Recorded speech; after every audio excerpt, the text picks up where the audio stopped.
Good morning, ladies and gentlemen. I've never seen so many people in this boardroom, I don't think. Thanks so much to all of you for joining us today.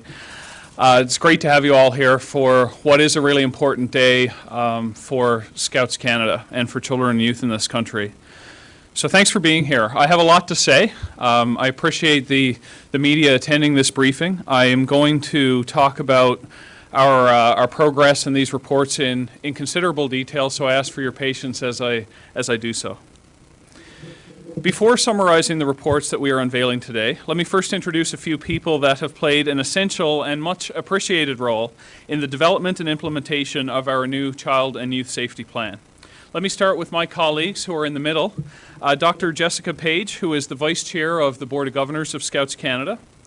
Mr. Jay Anderson, who is the Deputy National Commissioner for Child and Youth Safety and Scouts Canada's lead volunteer on our Child and Youth Safety Plan as well.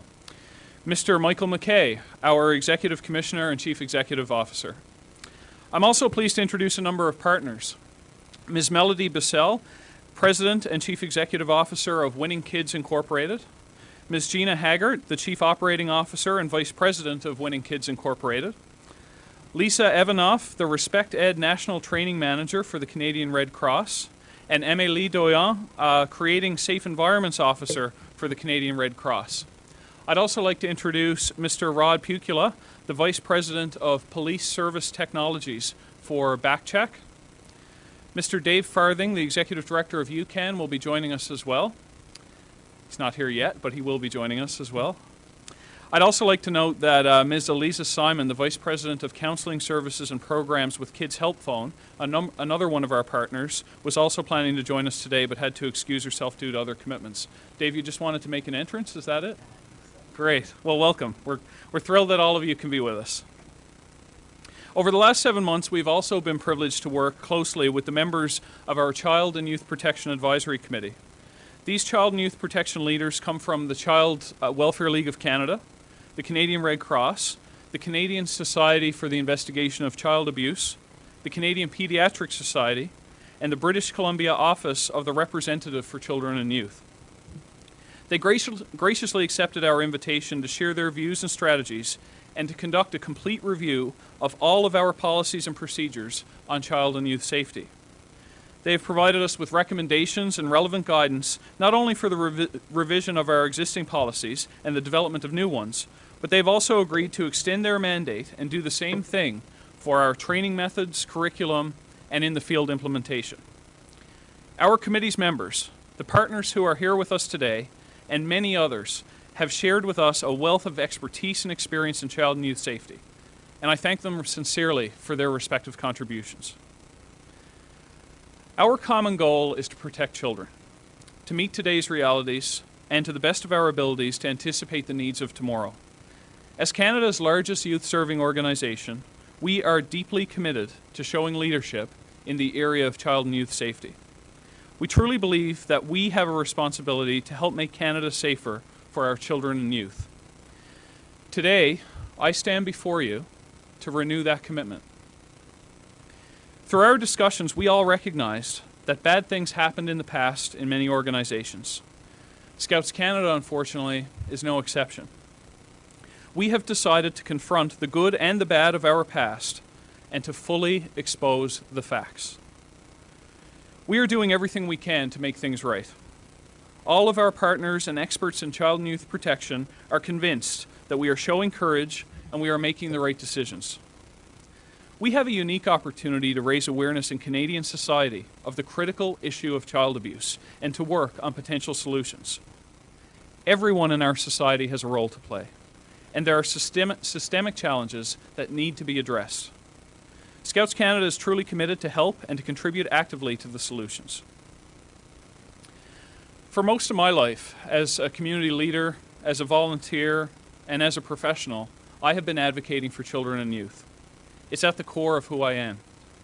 For this reason, I have been compelled to ensure that Scouts Canada does whatever it can to make our kids and our communities safer. I say this most sincerely. I care about young people, and I care about scouting. I grew up in this organization, and I want my kids to do the same. And I'm confident that Scouts Canada is a safe place for Canada's children and youth. In fact, it's safer than it has ever been in our entire history. In our 105-year history in Canada, Scouting has had a positive impact on literally millions of lives. For them, and for me, Scouts really was the start of something great. But we are not alone at Scouts Canada, and all youth-serving organizations are facing similar challenges, and we need to work more closely together. Over the coming year, we intend to build on the productive relations that we have developed with many of our partners and explore with them common strategies to initiate a broader discussion in this country on how to better keep kids safe.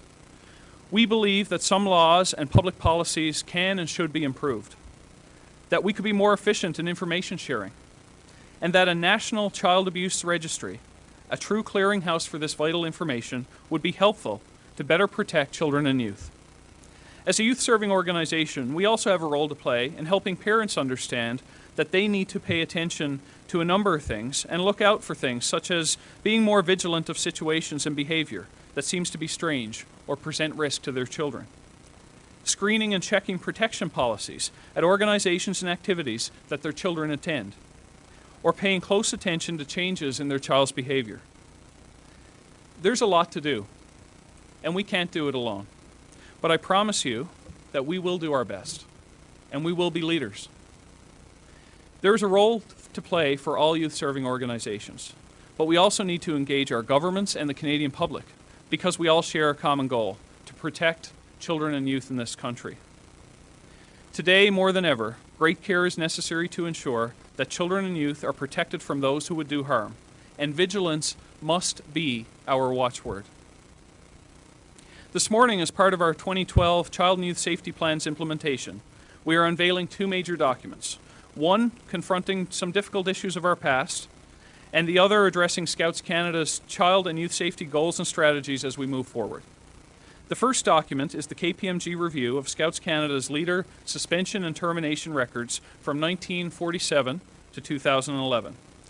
The second one is our child and youth safety update. Since 1907, Scouts Canada has helped 17 million Canadian children and youth discover a world of adventure, outdoor experience, friendship, and fun. We currently deliver our co-ed scouting programs through a network of 24,000 caring and well-trained volunteers right across Canada in virtually every community. At Scouts Canada, nothing is more important than the safety and well-being of the children and youth with whom we work so closely and whose lives we seek to influence for the better. We want parents and we want the Canadian public to know the full extent of our commitment to providing a safe, secure, and nurturing environment for their children. I'd now like to speak directly to the KPMG review that we are releasing today. In December 2011, the Board of Governors of Scouts Canada retained KPMG's forensic group to conduct a thorough arm's-length review of all records held by Scouts Canada on leader suspensions or terminations related to misconduct involving children or youth. We wanted to be completely confident that every Scouts Canada record of abuse had been handled properly.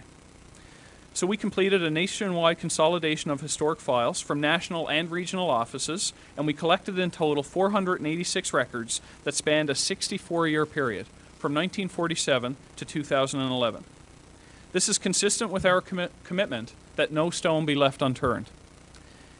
In their review of all 486 records, KPMG found no systemic intent to cover up or hide incidents of abuse. This is very important, and it's consistent with what we've said in the past. The review that covers the entire country over a period of more than 6 decades did not uncover any data suggesting a pattern of mismanagement or systemic wrongful behavior in any particular time period or in any particular region of the country. However, the review did uncover several instances where Scouts Canada did not handle incidents with the rigor we would expect of our organization. We found examples of individuals being unsure of how to report abuse or whether it was necessary to report. In some cases, an offense was thought to be inappropriate for a Scout leader, but not necessarily criminal in nature, and therefore did not require reporting to authorities.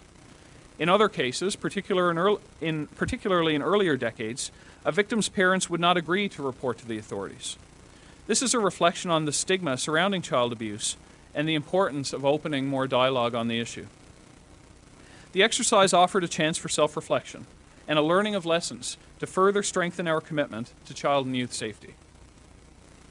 Now I'd like to take a few minutes to look at the review's main findings and our response, which is detailed in the Child and Youth Safety Update. I'd like to point out that the findings are welcomed by Scouts Canada. They provide us with solid information that will guide our actions as the organization continues to grow, mature, learn, and strive for excellence. The review clearly shows that from an organizational and governance perspective, Scouts Canada's history can be divided into two periods, pre-2001 and post-2001. From its inception until 2001, Scouts Canada was essentially a grassroots and highly decentralized organization. Over time, the National Council enacted several national policies and procedures regarding child and youth protection. However, the planning and management of all activities were essentially done locally, without any real national perspective and oversight. In the post-2001 period, several changes were progressively introduced to centralize the organization, to improve policies and procedures, and to implement advanced volunteer screening and recruitment processes. We implemented electronic databases for membership management. We implemented online communications, as well as improved training and education services for our leaders, for Scouts, and for their parents. KPMG's review and analysis lasted 7 months, and it identified findings in 5 specific areas: records management, governance, contact with authorities, suspensions and terminations, and as well other general observations. I'll speak first to file management. Prior to 2001, there was no defined or uniform protocol or process for maintaining records. Records were often disorganized, incomplete, inconsistent, and managed and stored locally. Although improvements have been made since 2001, we recognize that our current records management system must be significantly enhanced, and we have moved rapidly in that direction. In fact, our new organization-wide association management system, myscouts.ca, launched in March of this year as a major update to our previous system, and it supports robust collection and management of electronic membership data. We are currently introducing a thorough document management protocol and appropriate tools that volunteers and staff will be required to use to reliably capture information and effectively manage our records. Moving forward, the risk management protocols will require one individual to be designated to monitor and track records, while the complaint procedure will indicate exactly what forms and information are to be included in each and every record. Analysis will be performed on each reported incident, as well as on identified issues and near-miss reports, to determine lessons that the organization can learn and apply to improve its policies, its procedures, and its training. Records management will remain centralized at the national office. Regarding governance, the decentralized governance model in place until 2001 had a major impact on the handling of records throughout the various levels of the organization. KPMG's findings do not suggest negative intent, but they do point to a misunderstanding or misinterpretation of policies, as well as insufficient training and regional differences in decision-making processes and final decisions. The policies and standards set by Scouts Canada during the post-2001 period were high, and governance changes were a reflection of efforts to meet these standards. However, records management remained inconsistent, and decisions continued to be made locally. To achieve our objective, we will strengthen understanding and support for the following things: a rigorous implementation of our child and youth safety policies and procedures, 100% compliance with screening requirements, increased training and education, constant vigilance in all activities, and centralized management of abuse complaint process and records. This past May, just last month, Scouts Canada's Board of Governors approved 5 new or revised policies related to child and youth protection. They include a code of conduct to be signed by volunteers annually, a bullying and harassment policy, a child abuse and protection policy, a whistleblower policy, and improved volunteer screening requirements. Achieving 100% compliance with these policies is our most immediate and important goal. Our Child and Youth Safety Plan includes a comprehensive set of communications, training, and education initiatives that will be implemented over the coming months and years to sustain a culture of child and youth safety among our staff, volunteer leaders, and our Scouts and their parents. With the introduction of our centralized association management system, our enhanced ability to monitor compliance with our policies and procedures will have a direct impact on our ability to keep inappropriate individuals from becoming involved in Scouting. Our enhanced volunteer registration and training requirements will also serve as an important means for ensuring compliance and providing a strong line of defense against those who would do harm. In the KPMG section on contact with authorities, KPMG considered 1992 as the year where Scouts Canada, under its policies, was first required to report incidents of abuse to police authorities. Overall, in 73% of all records, the police authorities were aware of incidents of abuse, with either Scouts Canada alerting the authorities or the authorities alerting Scouts Canada. Before 1992, this average was 63%.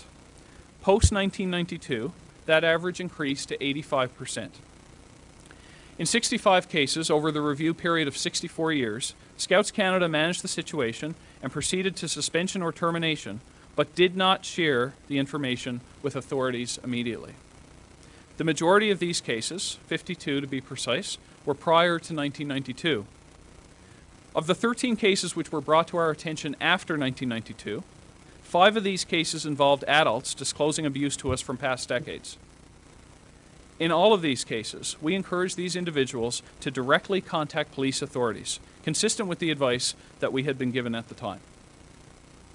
Every one of these records that was linked with potential instances of abuse has been turned over to police authorities as they were brought to our attention during the review process. KPMG focuses their analysis on 23 recent incidents occurring from 1990 to 2011 that were reported in the post-1992 period. In all cases, the parents of the victim or a third party made the decision to involve the police authorities first, and then we cooperated with authorities. We also reported 64 unknown records to police, where there was not enough evidence in our files to be absolutely certain that authorities had been previously involved. These files were also handed over to police as they were brought to our attention during the review process.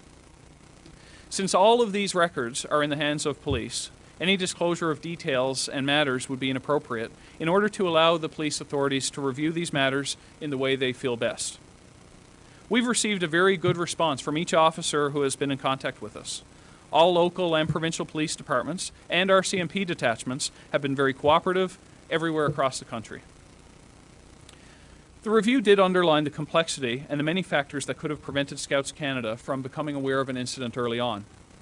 In spite of the challenge ahead, we remain committed to ensuring full compliance with our policy to suspend first and inquire later, and immediately refer matters to police and child protection services and support their investigations in any way we can.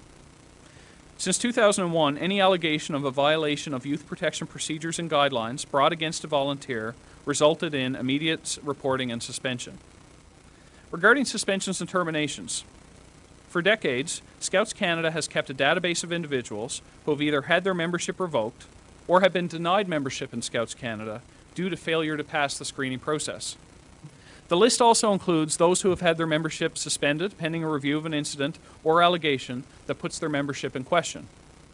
As an added precaution, former members who subsequently come into conflict with the law are also listed if Scouts Canada becomes aware of an incident. The database of individuals who are ineligible for membership with Scouts Canada is known as the confidential list, and it's referred to in the KPMG audit report as the confidential list. It was initially developed by volunteers in the early days of Scouting to help protect youth at a time when societal safeguards were lacking, and has since been refined to be a core tenet of our volunteer screening procedures.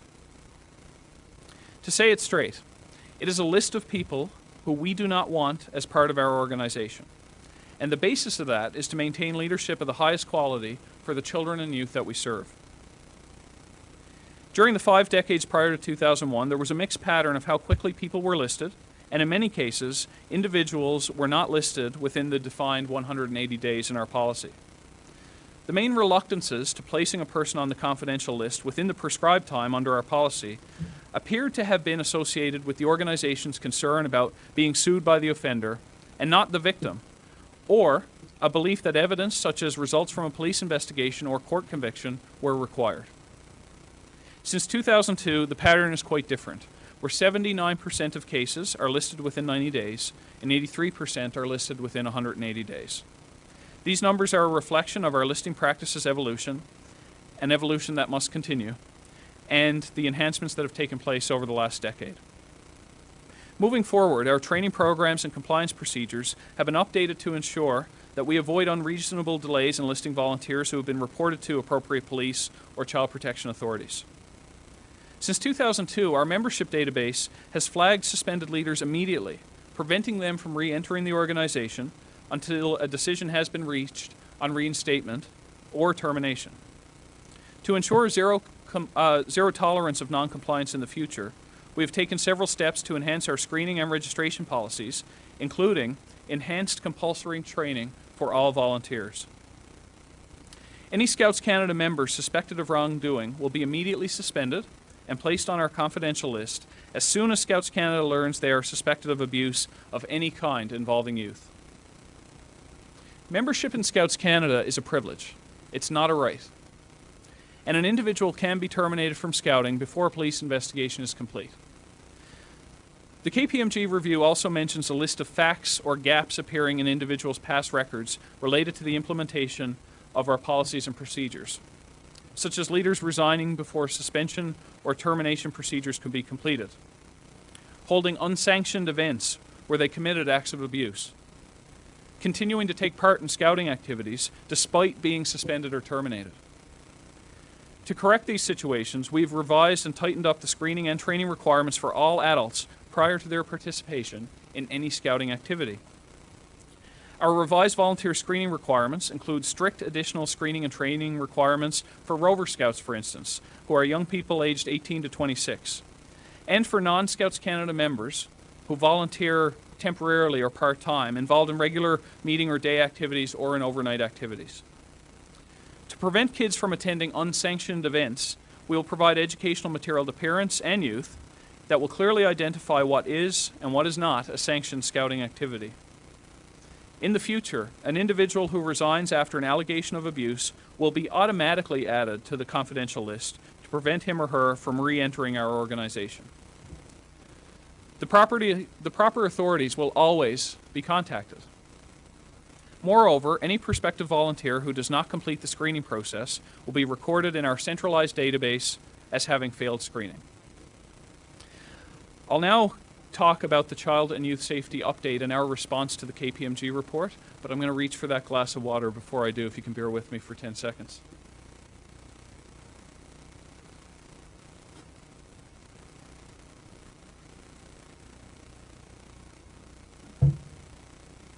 So, the second document that I wish to present to you this morning is the Child and Youth Safety Update. For decades, Scouts Canada truly has been a leader in child and youth safety. We were among the first organizations in Canada to institute a comprehensive volunteer screening policy, and the first that we know of to adopt a two-leader rule, whereby two qualified adults must always be present so that no child is left alone with a single leader. This was one of the most effective deterrents. We have always been known for continuously enhancing our safety procedures. However, we recognize that we need to learn from our past errors and ensure that we do not become complacent, now or in the future. To meet today's expectations and to anticipate the needs of tomorrow, we must strengthen our culture of safety and entrench it more deeply at every level of the organization and in each of our activities. To achieve our goal, we have mobilized our organization's leadership to conduct an extensive review of the multiple dimensions of child and youth safety in each and every Scouting program. Our new Child and Youth Safety Plan was developed and is currently being implemented as we head into the next Scouting year. The plan contains more than 30 action items, mainly focusing on historical review of records, policies and procedures, adult screening, adult training, child, youth, and parent education, and communications. As mentioned previously, on May 5th of this year, our Board of Governors approved 5 new or revised policies related to child and youth protection. These are, again, our Code of Conduct, policies on bullying and harassment, child abuse and protection, whistleblower policy, and improved volunteer screening requirements. Changes to Scouts Canada's policies and procedures will impact each and every volunteer leader. Going forward, no pending volunteer can participate in Scouting programs or even wear the Scouts Canada uniform without first completing all steps of registration, training, and screening. All volunteer members must complete the compulsory child and youth safety training before they can become active in September for the new scouting year and be permitted to participate in scouting activities. The training, available online or in person, is comprised of 3 modules, including a child and youth safety module on policies, procedures, expectations, all related to keeping youth safe. To ensure that leaders recruited by Scouts Canada are of the highest caliber, several updates to the interviewing processes will be implemented. Teams of trained interviewers will be assembled across Canada for this fall to support groups in volunteer selection. In September, we will introduce a number of youth educational programs aimed at teaching our members how to stay safe and how to open a dialogue about abuse. We have collaborated with a number of organizations to develop a series of child and youth safety modules. These modules are designed to engage children and youth and their parents during regular section meetings through activities, games, and take-home activities as well. This integrated approach will reinforce positive messages and help empower children and youth, thus supporting a culture of safety among all members of Scouting. For older youth, these modules will include sections on peer-to-peer abuse. They will be delivered through our Scouting programs, but will have applications in all aspects of a young person's life. We must break the silence. Initiating dialogue on child abuse is absolutely crucial in our society. More discussion is needed, more engagement is needed. Every professional or expert involved in this issue agrees on the importance of breaking the silence surrounding child and youth sexual abuse, provoking positive community conversations about abuse, and mobilizing families and communities to take steps to educate children and youth in order to protect them from harm. That is why we have identified issues that require immediate action and implemented several new initiatives to develop awareness of child and youth safety among children, among youth, among parents, and among our volunteer leaders. As I mentioned earlier, in December we appointed a Child and Youth Protection Advisory Committee, a third-party panel of experts to identify ways that we can regain and maintain our edge in the future. Planning and policy development has been conducted under their guidance, and their mandate extends well beyond advising us on our child and youth protection policies to include guidance on our training methods, curriculum, in the field implementation, and so on. The committee's initial recommendations and our response are included in the Child and Youth Safety Update that you're receiving today. Today, more than ever, great care is needed to ensure that children and youth involved in Scouting are protected from those who would do harm. We will invest time and resources on a continuing basis to offer the best possible training, the best possible education programs to all of our volunteers, to all of our Scouts, to all of our parents. We will rejuvenate and sustain our safety culture at the local level by creating a climate in which every member of our movement is focused on and aware of the policies and procedures that support comprehensive child and youth safety, and is personally committed to act. It will require a disciplined process and hands-on management, and we approach the task aware of that change will take time. We are not alone, and all youth-serving organizations inevitably face similar challenges. The insidious nature of those who would do harm to children and youth is a challenge we must all deal with and that we must all manage daily. We realize the value and benefit of working more closely together to analyze today's issues and expectations and to explore common strategies and actions. We want to initiate a broader discussion on improving child and youth safety across Canada. We also understand that parents, governments, police authorities, the media, and other stakeholders have a major role to play in educating our kids, in being more involved in their lives, in being vigilant of situations and behavior that seem to be strange or present risk. The bottom line is that we at Scouts Canada are committed to child and youth safety by ensuring that our policies and practices are best in class, towards preventing those seeking to cause harm from entering our organization to begin with, towards guiding our caring, well-trained volunteers towards delivering the safest possible Scouting experience, towards educating our youth and their parents. We also commit to teaming up with youth-serving organizations, governments, and other stakeholders to identify and address shared priorities. I sincerely hope that through the documents we are unveiling and with our presence here today, you will be able to appreciate just how far Scouts Canada and I, as the Volunteer Chief Commissioner and Chair of the Board of this organization, are ready to go when child and youth safety is at stake. We fully understood the risks that we, as members of the Board of Governors, were taking when we decided 7 months ago to confront our past in full transparency and to launch a huge and ambitious plan to enshrine a modern child and youth safety culture everywhere in our organization, from coast to coast to coast. We made a public commitment to make the KPMG review public rapidly. We honored that commitment. Ladies and gentlemen, our journey continues. We are confident that with the support of our members and their families, the support of our dedicated leaders, the support of our youth organization partners, some of whom are here today, Scouts Canada will provide an exciting future of wonderful experiences to the coming generations of Canadian children and youth, just as it has for a century of generations past. Thank you.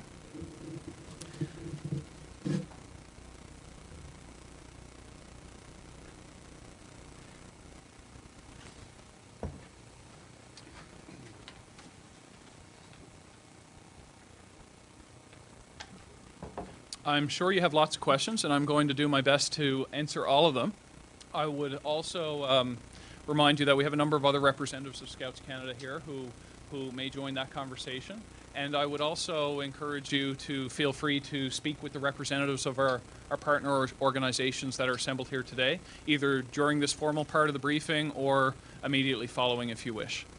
So I'll certainly open up the floor to questions as I catch my breath.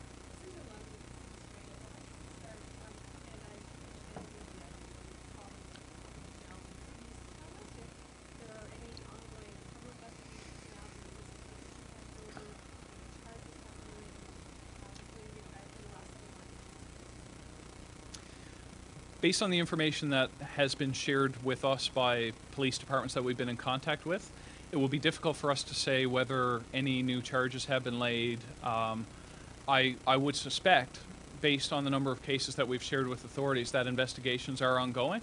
But at this point, I'm not aware of any charges that have been laid, for instance.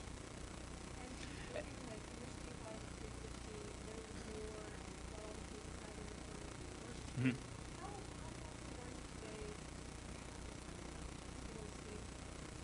As a result of this process we've been through, and I think the process speaks to our commitment to leaving no stone unturned, as a result of going through the process with KPMG, we've contacted each and every office, each and every location across Canada. I've even asked our commissioners and executive directors to sign affidavits to confirm that a very thorough search of all premises has been conducted, and a thorough search, obviously, of this premises has been conducted as well. And that's what resulted in the additional records being provided to KPMG. I can say today fairly confidently that all the records that we have in our possession were in the hands of KPMG.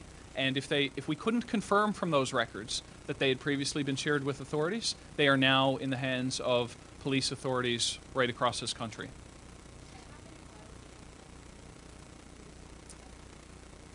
There were 129 files that were shared with police. So in some cases, those records, based on the KPMG review, KPMG concluded that it was unlikely that police had been contacted previously. The records aren't definitive, and the state of the records is a big issue that has been flagged as a result of this review. In 64 cases, it just wasn't clear. There wasn't enough information in the file to determine whether authorities were contacted or not. So we've erred on the side of extreme caution and shared all of that with police authorities, and we will fully cooperate in their investigations. As I said in my remarks, officers have been quite cooperative and supportive, and we're trying to assist them in whatever way we can. We've shared whatever information we have, but if they seek clarification or if there's something that we may be able to help shed some light on, then we're obviously going to do whatever we possibly can. I feel like we know each other well at this point.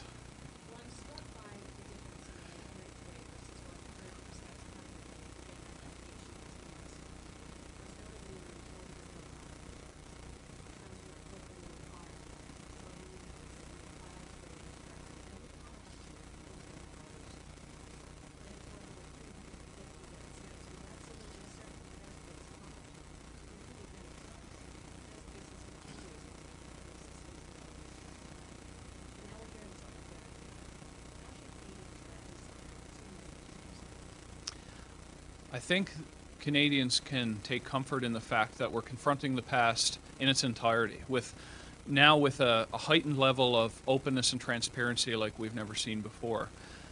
I personally became aware of your investigation late in the summer as we were going into the fall. And my commitment to the public in December was that we would do whatever we can to make things right.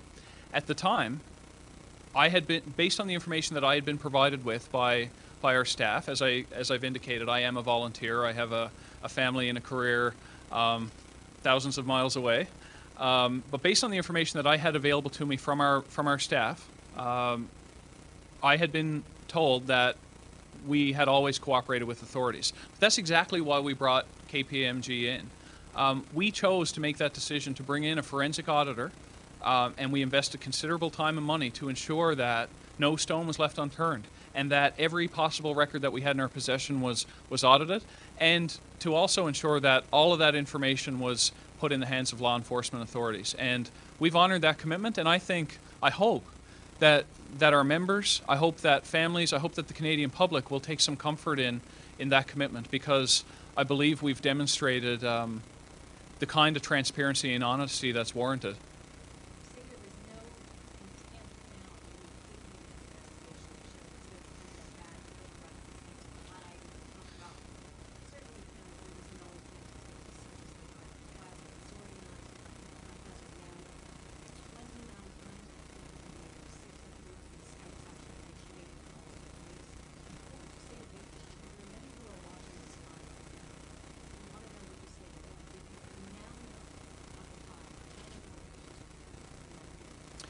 So I'd like to make 3 comments if I can remember all your points. First and foremost, to victims, I would stress once again, as I said in December and I'll say it again before you today, we are deeply and truly sorry for any harm that has happened at the hands of volunteers that were in our organization.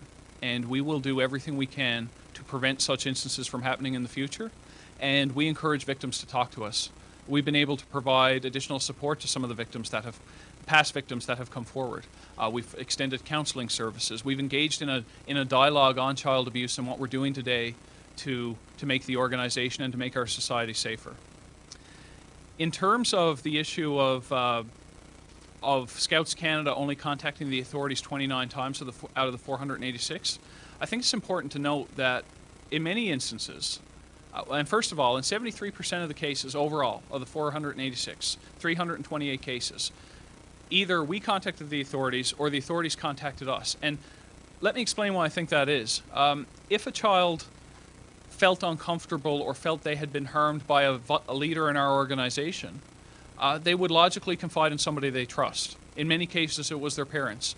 And their parents, it seems from what the review tells us, did the right thing in a couple of ways. First and foremost, they protected their children from further harm. And secondly, they immediately contacted the appropriate authorities, not Scouts Canada, but child protection authorities and police authorities. And the records certainly imply that Scouts Canada, once learning of that, was fully cooperative and did what it could to support and assist in those investigations.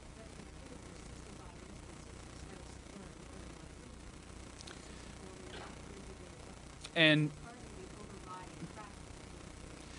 in 73% of the time, which is not a number that I'm particularly happy with, obviously we strive for 100%. So any instances where things were not reported to authorities in a timely fashion, any instances are unacceptable.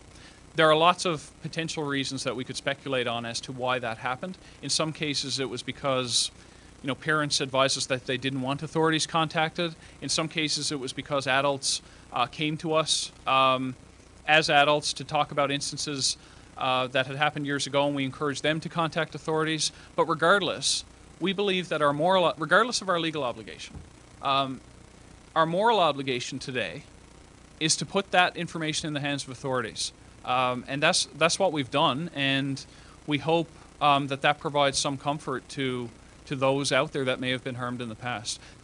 Did our systems fail in the past, and were policies and procedures not followed at times? Absolutely. And that's unacceptable. And that is why we entered into this process, to fully understand that and expose that and confront that, but also to ensure that we can address those gaps. And through the update we've provided today, that's what we've attempted to do. And the journey is not over. I'm not here today to tell you that all our work is done, but I can tell you that we're well on our way.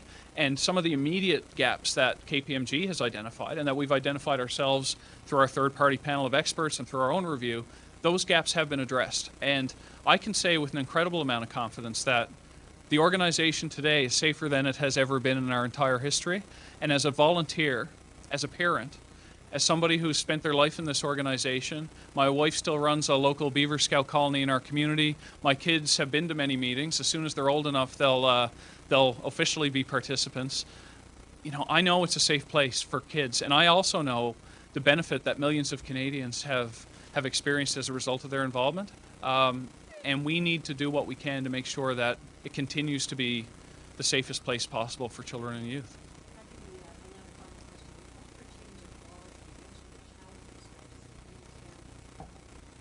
It's my personal opinion that there's legislative change still required.